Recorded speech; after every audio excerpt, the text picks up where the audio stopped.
Hi friends. இன்றைக்கி நம்ம இலை கொழுக்கட்டை தான் செஞ்சோம். விநாயகர் சதுர்த்திக்கு நம்ம இலை கொழுக்கட்டை செய்யலை, புடி கொழுக்கட்டை தான் செஞ்சோம். அதனால் இன்றைக்கி செஞ்சோன்னு சொல்ல மாட்டேன்.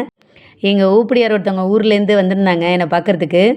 என்னடி பிள்ளையார் சதுர்த்திலாம் எப்படி போணுச்சு, பிள்ளையாருக்கு கொழுக்கட்டைலாம் செஞ்சிங்களா, என்ன செஞ்ச அப்படின்னு கேட்டிருந்தாங்க. அப்போ நான் சொன்னேன், இல்லைக்கா நான் இலை கொழுக்கட்டை செய்யலை, புடி கொழுக்கட்டை தான் செஞ்சேன் அப்படின்னு சொன்னேன். என்ன வருத்தமாக சொல்கிற மாதிரி இருக்குது அப்படின்னு சொன்னாங்க.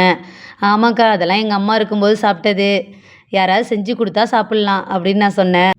அதனால் என்ன, நான் செஞ்சு தரேன் அப்படின்னு உடனே சொன்னாங்க. எல்லாம் பொருள்லாம் வீட்டில் இருக்கான்னு கேட்டாங்க. எல்லாமே இருக்குது, நீங்களே போய் செய்யுங்க அப்படின்னு சொல்லிட்டேன்.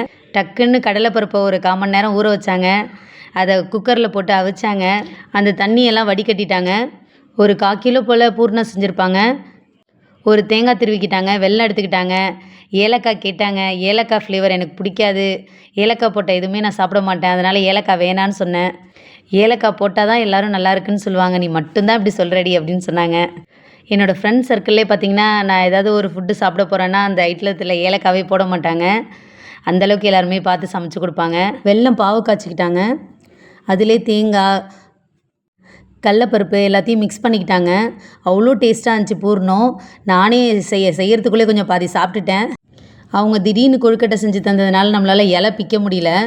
அவங்க அதுவும் பரவாயில்லன்னு சொல்லிட்டாங்க, இது மாதிரி கவரில் வச்சே நம்ம செஞ்சுருவோம் அப்படின்ற மாதிரி சொல்லிட்டாங்க. கொழுக்கட்டை அவ்வளோ டேஸ்ட்டாக இருந்துச்சுங்க. இன்றைக்கி உண்மையிலே எங்கள் அம்மா ஞாபகம் வந்துருச்சுங்க. எங்கள் அம்மா தான் நான் கேட்குறதுக்குள்ளே எனக்கு செஞ்சு கொடுப்பாங்க. அதே மாதிரி இவங்க செஞ்சு கொடுத்துட்டாங்க இன்றைக்கி. அக்காவுக்கு ரொம்ப தேங்க்ஸ் சொன்னேன். நான் உங்களுக்கு ஹெல்ப் பண்ணுறேன்க்கான்னு அப்பப்போ போய் ஆக்ஷன்லாம் கொடுத்துட்டு. எங்கள் ஊப்படியார் பார்த்திங்கன்னா எங்கள் மாமாவோட அண்ணன் மருமக. எல்லாம் சொந்த அக்கா மாதிரி தான் இருப்போம். நான் கேட்ட உடனே செஞ்சு கொடுத்துட்டாங்க. இது மாதிரி உங்களுக்கும் ஒரு அக்கா இருக்காங்களான்னு மறக்காமல் கமெண்டில் சொல்லுங்கள். ஃபைனலி கொழுக்கட்டை அல்டிமேட்டாக இருந்துச்சு. எடுக்கும்போதே கொழுக்கட்டையை உடச்சிட்டேன்.